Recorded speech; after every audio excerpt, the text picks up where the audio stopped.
just for a minute. Close your eyes for a second. Hi guys, welcome back to another episode of the Real Housewives of Potomac. Now we are recapping, of course. Have you guys been? I hope you're still locked into this channel, watching my videos, liking, commenting. I haven't seen any comment lately, but there's a few likes. There's been a few likes. So thank you. Keep it coming. Share this channel with your friends. You know what we do here? We try as much as possible to get abreast with all the shenanigans that is the Real Housewives of Potomac. So episode 5 has aired, and it was a follow-on from episode 4. I did a few note-taking because there was not a lot of conversation that happened in this particular episode, but I'm going to try my best to cover the most talking point. Now, following the misidentification or Photoshop gaslighting, like I will put it, or like Jazzy says it best, we thought, okay, Angela took it in good faith. Now you're gonna Angel took it in good faith. We're gonna see why I said this. Now Giselle is still reeling from being on the hot seat with Stacey, because as you all know, Stacey tried to come at her with the fact that she's hiding the guy that she is seeing at the moment. Now, all thanks to Ashley, who was able to deflect. And that deflection gave Giselle the pass. And so she was not able to answer all of the questions with regards to the new man that she is dating. Now, the way Ashley deflected was by bringing up Chris Samuels. Now, we all know Chris Samuels is a former cast member's partner, okay? Monique is going to be coming back, and we're going to see her, I think, in episode 7, if I'm not mistaken. And so it was wild of Stacey. Now, I'm going to give it to Stacey. Stacey has, in fact, I feel like Stacey has our storyline checked for season 11 and season 12. This woman knows how to make a quick buck. So now you're going to hear why I say this, because there's a few things that I have sort of uncovered. Like Stacey is she you know what? She's good TV.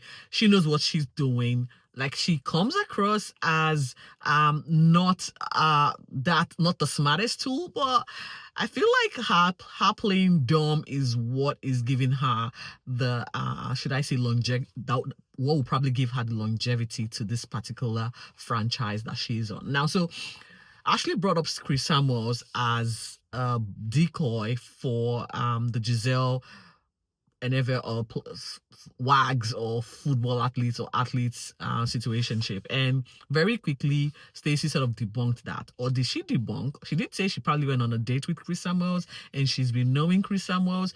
Angel knows Chris Samuels because she knows her husband is in the know with regards to his contract, sports, league. You know what? These wags, they know themselves. They literally swim in the same pool. That the case of the photo misidentity was resolved because the ladies now, you know, sort of took a nightcap. The nightcap was actually a surprise for Wendy, because Wendy birthday was probably a few days prior to the Nevis trip by the girls, and so Giselle, not wanting to miss a moment, decided to, you know, incorporate this particular celebration by celebrating Wendy. Now, this particular celebration quickly took a turn for the left, but I would say a positive left, because Kiana decided she was going to have a quick early nightcap and did not want to get in the fun of what was happening, you know, celebrating Wendy. Now, we all know why. Kiana is jealous, okay? She's on one. She is on one. When the attention is not about her, the focus is not on her, she doesn't want to have a bar of it. Now, pretending to say, okay, it's all the fact that she's tired, no, or she's had a lot, or there have been a few arguments that she's sort of put herself in and unresolved as it is, and now she's like, I'm gonna have a quick nightcap. BS, I call BS on that. She didn't want to celebrate Wendy again for the script that it is, because I'm trying to find a reason why these two are beefing or why they are fighting. I cannot, all for the fact I can say that this particular fight is very scripted and they know what they're doing. We need to watch. They need to give us content. This needs to go on. And so Kiana, making it about herself, had a nightcap. Now, the positive of this was the fact that Angel was able to come out of her shell, okay? And they all had good fun. So I thought, because I think when you introduced the game of, guess it or answer this, if you don't answer, you drink. And I think directed the question towards Angel, where she said she was going to, who she was going to be able to on her life, in this regard. And she chose Giselle. And the reason she chose Giselle was because Giselle sort of put her Photoshop image out there, or gaslighted, or should I say, portrayed her to be a gaslighter with the misplaced or misappropriation of her photos on the internet. Now, what quickly became he said, she said, Photoshop, no Photoshop, soon took a simmer, because Giselle sort of apologized and explained, her POV. Angel took light of this, and I felt, we all saw that she enjoyed the moment. They all got to know Angel a little bit more. She opened up, and I think when they actually credited her for, opening up a little bit more, and a few of them alluded to the fact that Kiana isn't here, and so she was able to express herself better. We thought this was just going to end. However, the girls went to bed, and the next morning, what we saw was a whole different story. All thanks in part to the fact that Kiana had her ears and her eyes on Angel, wanting to know what happened, because we could see that a follow-on or behind-the-scenes post-production shot was Angel went back to report to Kiana what had transpired, or Kiana needed to have her final say on the photo misappropriation. Okay. By the next morning, Angel was irate again. Now, you can understand why the ladies are sort of confused with regards to her personality. Now, not just the photo, she's got sort of gaslighting us with her personality. It's a case of a personality crisis. Honestly, I'm trying to, find out who Angel is. It is hard to tell. Her personality is in crisis. Her photo is questionable. So, Angel, pretty much, who are you? Like, this is beyond gaslighting now. You're gaslighting us? Like, who are you? Is there a clone of Angel somewhere with her personality as well as her picture, as well as whoever she is? We need to know, because right now, this is giving confusion. Anyway, the next morning, Giselle went over to Kiana to get them ready for all the event they had planned for the day, only to find that Angel was, bawling her eyes out, crying me a river, quite literally, crying me a river, and was expressing the fact that she was upset about the photo incident or Photoshop allegations. Wow. I think with all of us, as well as Giselle, she was shocked to say, "Are you okay? Like, I thought we had resolved this." And she said, "No, I'm still in my feelings." Now, you're quick to be in your feelings to, should I say, not bury the hatchet with the other ladies. But when it came to Kiana chin-checking you, you had woken up the next morning feeling better about the whole situation and didn't want to call your best friend for chin-checking you, even though you said chin-checking was not what friends say to each other. Make it make sense, Angel. There's one thing for sure. We don't know who you are. The controversy behind your photo now extends onto your personality.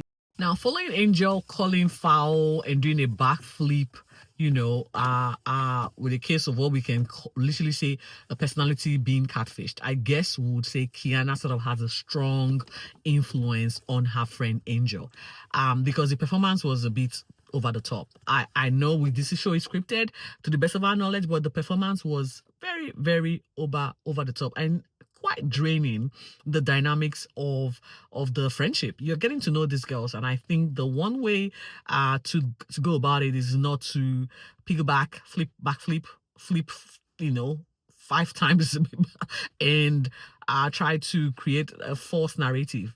And Angel, I have to say this, if you keep at this, you will be a one-hit wonder, quite clearly. You're not gonna last, you're not gonna probably see the next season if you keep at this personality misidentification or your personality being catfished.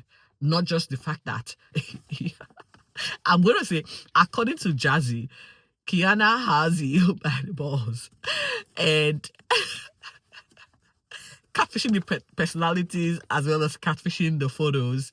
It's a bit too much now. Like, what's going on? Does Kiana earn a percentage of your check, Angel? Like, because what's this? You're meant to be your own person, but right now, even a toddler won't behave this way.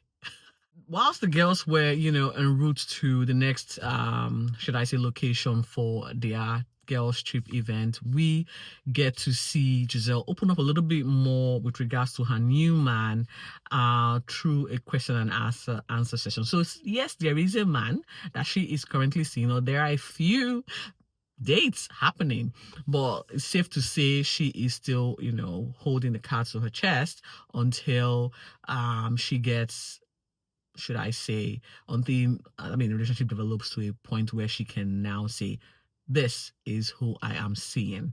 Tia did open up a little bit more about her husband and how they met. And she also talked about the situation with regards to having to marry out of the culture. She's Nigerian, she's of a Nigerian heritage, and so we know the nuances that comes with marrying outside of your culture. And so she did express all the pushbacks that she experienced from her family before they came to.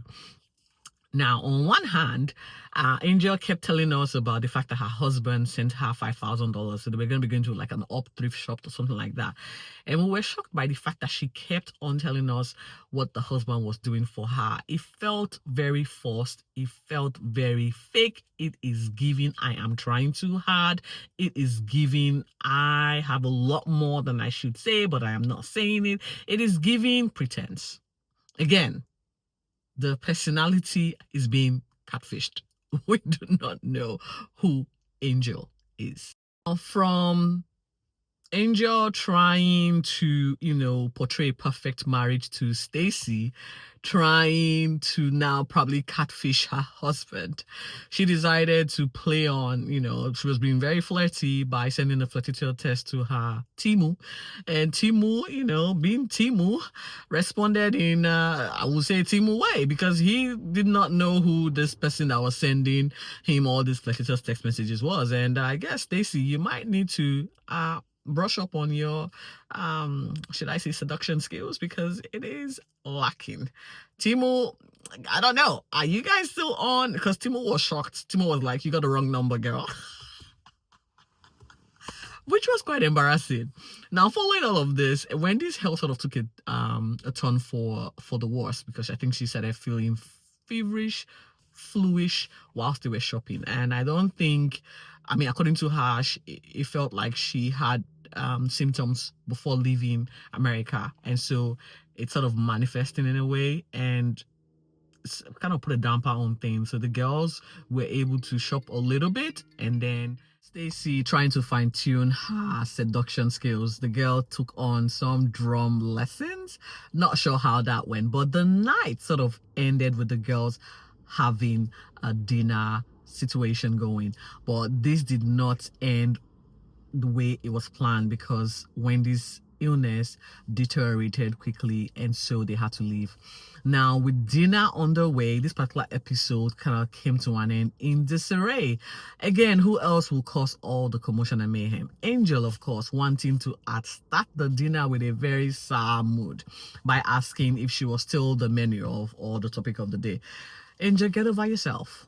Like, quite literally, get over yourself. You're new to the fold, and you're lucky you've got some camera time, because we try to get to know you. Karen isn't here to feed us her Karen moves, so we just have to make do with all of, should I say, they have to big cast they have the season.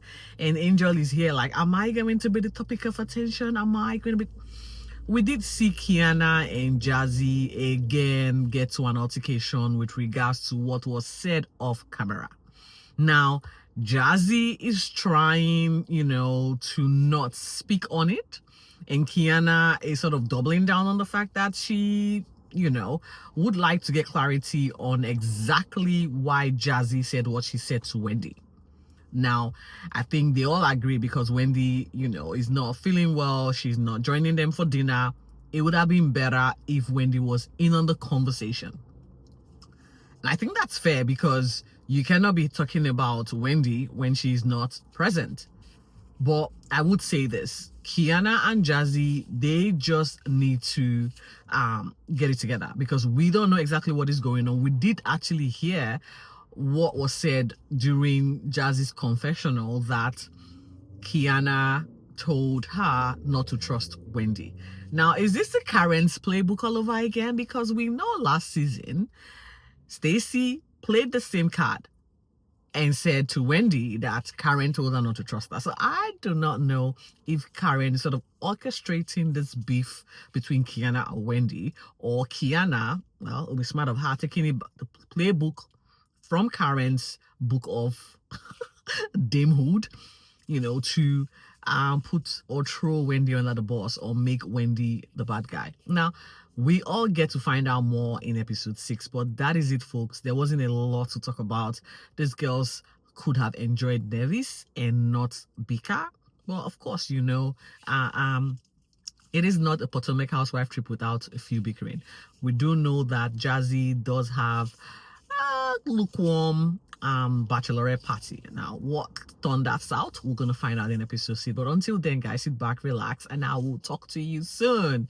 You're deserving. See you. Bye.